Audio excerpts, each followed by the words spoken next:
Hello everyone, it is Tiffany here, and today I want to talk about how praise and criticism are both forms of manipulation for the majority of the population.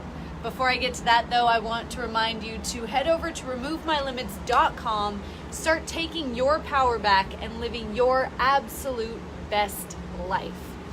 So 90 to 95% of the population live in a space of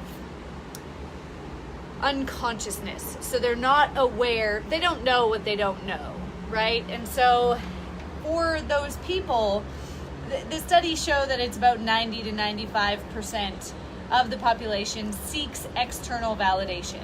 They look to sources outside of themselves to know that they're worthy, that they're lovable, and that they are good enough. Now, for these people who seek external validation, praise and criticism are the exact same thing, and praise and criticism can be used to manipulate someone. You see, we are hardwired from a primal perspective to seek pleasure and to avoid pain.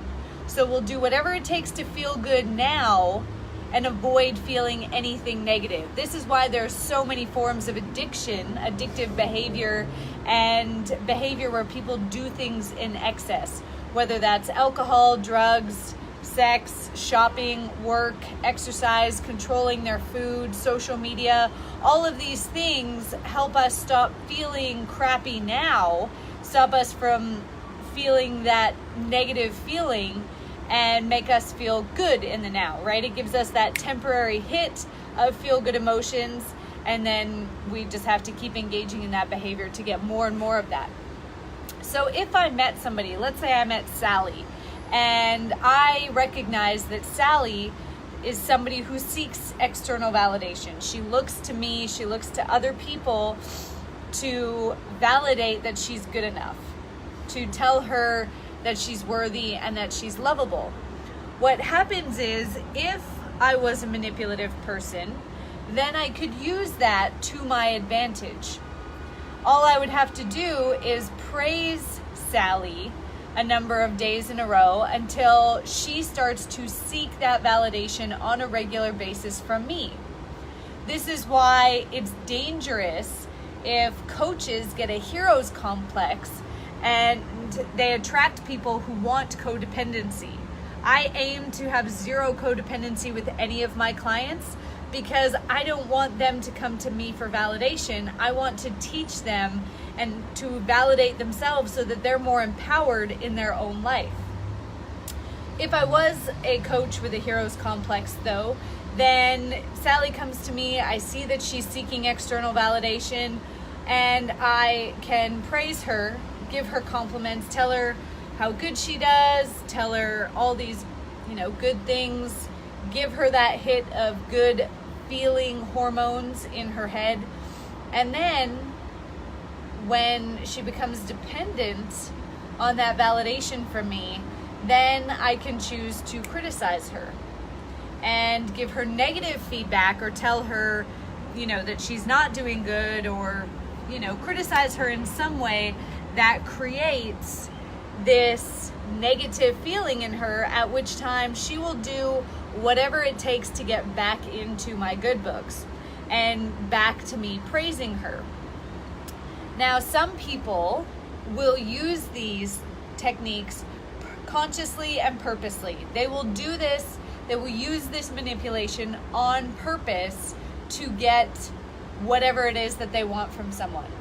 If you remember, I don't even know if this is still a thing, but that whole negging thing, and if you don't know what negging was, it was basically like this dating technique where a guy would walk up to a girl in the bar and half compliment her and then have like a dig at the end. So they would say something like, "Oh, nice earrings. My grandma has the same pair," right? So you're giving her a temporary hit of positive emotion and then dragging her down so that she'll do whatever it takes to get back into your good books. That is using praise and criticism as a form of manipulation. Narcissistic and sociopathic people will use this to control the people that they want to control and get those people to do whatever it is that they want them to do. And I'll do another video on narcissists later, because I could teach a whole weekend course on that.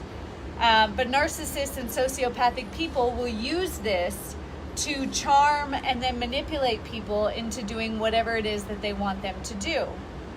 Other people will use this unconsciously